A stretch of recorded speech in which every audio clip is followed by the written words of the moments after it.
Ready for a fun adventure? All right, here we go. Rock it on!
Good job on both days.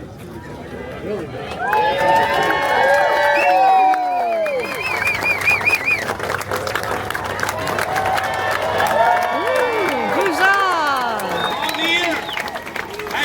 Attention as Thomas Jefferson reads our Declaration of Independence.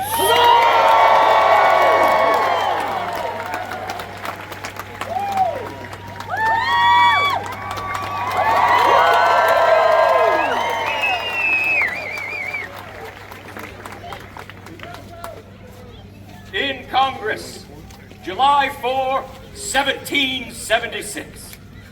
A declaration by the representatives of the United States of America in General Congress assembled.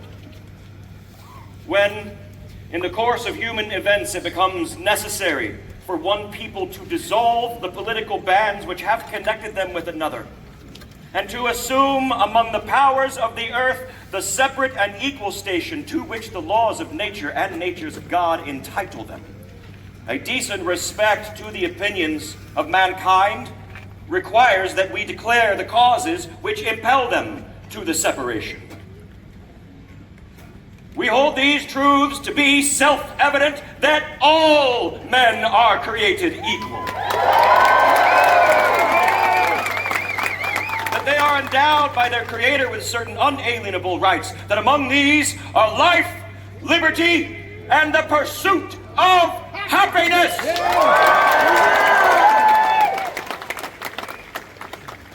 That to secure these rights, governments are instituted among men, deriving their just powers from the consent of the governed. That whenever any form of government becomes destructive of these ends, it is the right of the people to alter or abolish it, laying its foundations on such principles and organizing its powers in such form as to them shall seem most likely to affect their safety and happiness. Second Amendment, baby! Prudence indeed will dictate that governments long established should not be changed for light and transient causes, and accordingly all experience hath shown that mankind are more disposed to suffer while evils are sufferable than to right themselves by abolishing the forms to which they are accustomed.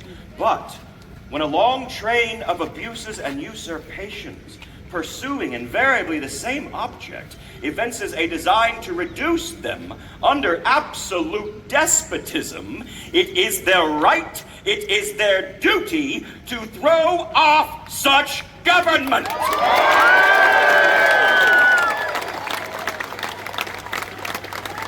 And to provide new guards for their future security. Such has been the patient sufferance of these colonies, and such is now the necessity which constrains them to alter their former systems of government. The history of the present King of Great Britain is a... Oh, yes. The history of the present King of Great Britain is a history of repeated injuries and usurpations, all having in direct object the establishment of an absolute tyranny over these states. To prove this, let facts be submitted to a candid world. He has refused his assent to laws the most wholesome and necessary for the public good. He has forbidden his governors permission to pass laws of pressing importance, unless suspended in their operation till his assent should be obtained. And when so suspended, he has utterly neglected to attend to them. He has refused to pass laws for the accommodation of large districts of people, unless those people would relinquish the right of representation in the legislature, a right inestimable to them and formidable to tyrants only. He has called together legislative bodies at places unusual, uncomfortable, and distant from the depository of their public records for the sole purpose of fatiguing them into compliance with his measures. He has dissolved representative houses repeatedly for opposing with manly firmness his invasions on the rights of the people. He has refused for a long time, after such dissolutions, to cause others to be elected, whereby the legislative powers, incapable of annihilation, have returned to the people at large for their exercise, the state remaining in the meantime exposed to all of the dangers from without and convulsions from within. He has endeavored to prevent the population of these states for that purpose, obstructing the laws of naturalization of foreigners. He has refused to pass others to encourage their migrations hither and raising the conditions of new appropriations of lands. He has obstructed the administration of justice by refusing his assent to the laws for establishing judiciary powers. He has made judges dependent on his will alone. For the tenure of their offices, the amount and payment of their salaries, he has erected a multitude of new officers and sent hither officers to harass our people and eat out their substance. He has kept among us in times of peace standing armies.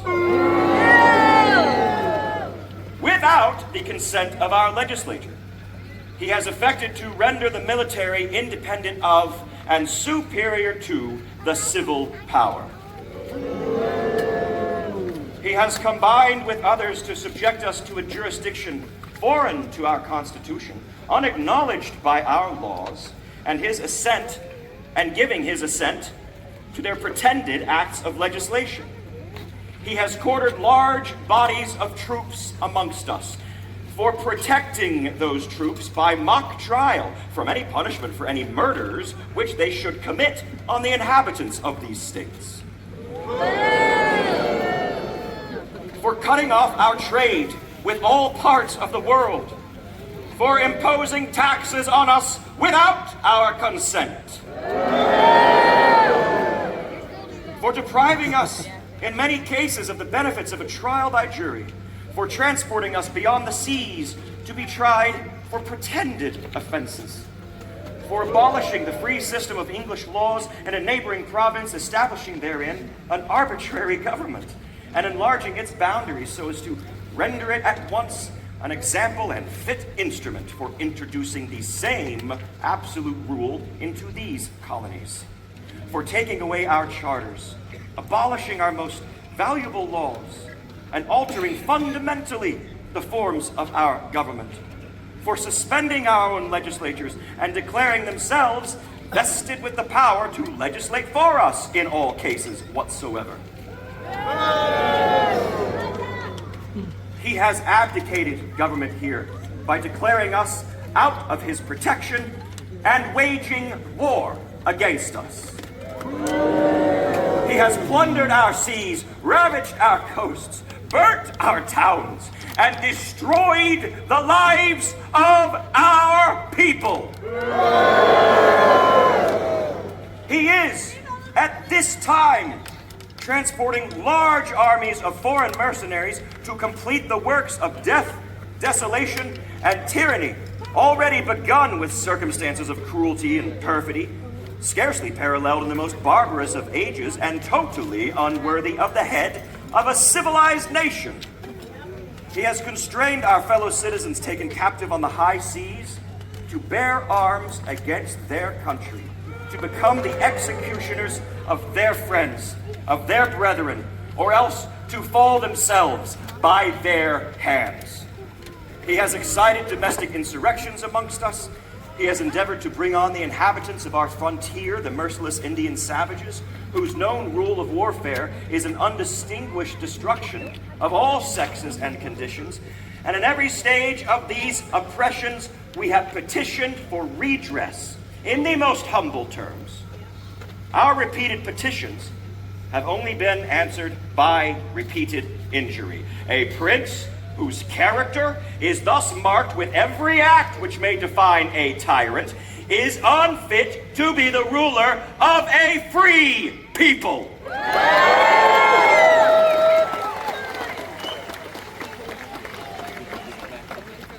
Nor have we been wanting in our attentions to our British brethren. We have warned them from time to time of the attempts by their legislature to extend an unwarrantable jurisdiction over us. We have reminded them of the circumstances of our immigration and settlement here. We have appealed to their native justice and magnanimity, and we have conjured them by the ties of our common kindred to disavow these usurpations, which would inevitably interrupt our connections and correspondence, and they too have been deaf to the voice of justice and of consanguinity, we must therefore acquiesce in the necessity which denounces our separation and hold them, as we hold the rest of mankind, enemies in war, in peace, friends.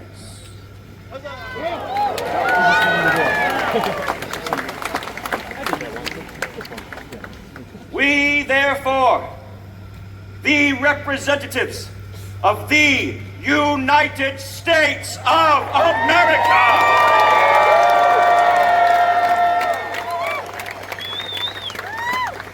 in General Congress assembled, appealing to the Supreme Judge of the world for the rectitude of our intentions, do, in the name and by the authority of the good people of these colonies, solemnly publish and declare that these united colonies are and of right ought to be free and independent states.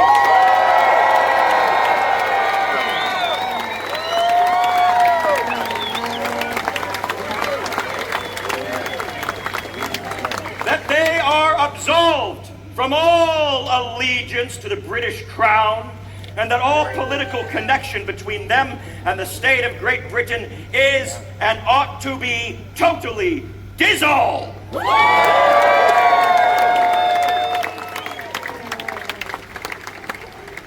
And that as free and independent states, they have the full power to levy war, conclude peace, contract alliances, establish commerce, and do all other acts and things which independent states may of right do. And for the support of this declaration, with a firm reliance on the protection of divine providence, we mutually pledge to each other our lives, our fortunes, and our sacred honor.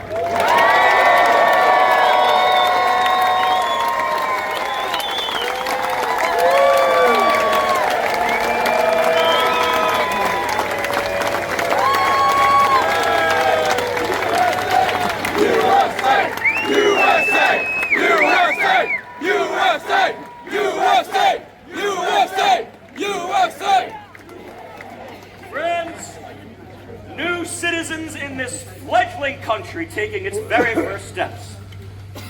I don't know a great deal, but I know that one thing in this year of 1776 that is radical and audacious is that after taking the crown off of one man's head, we have boldly and radically decided to turn right round and place that crown upon all men. What a time to be a citizen of these new United States of America.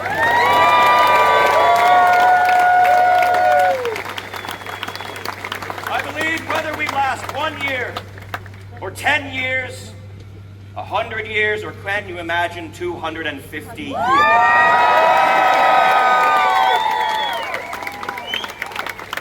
May we always maintain integrity to this republic that utilizes democracy. Continue, as I say, to guard against apathy and ignorance, and if we do that, then we shall always make kings quake with fear round the world. 3 cheers for these new United States of America! Hip, hip! Hooray! Hip, hip! Hooray! Hip, hip! Hooray!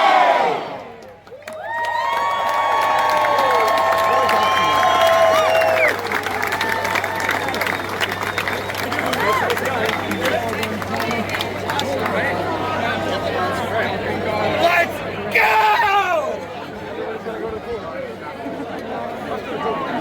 go!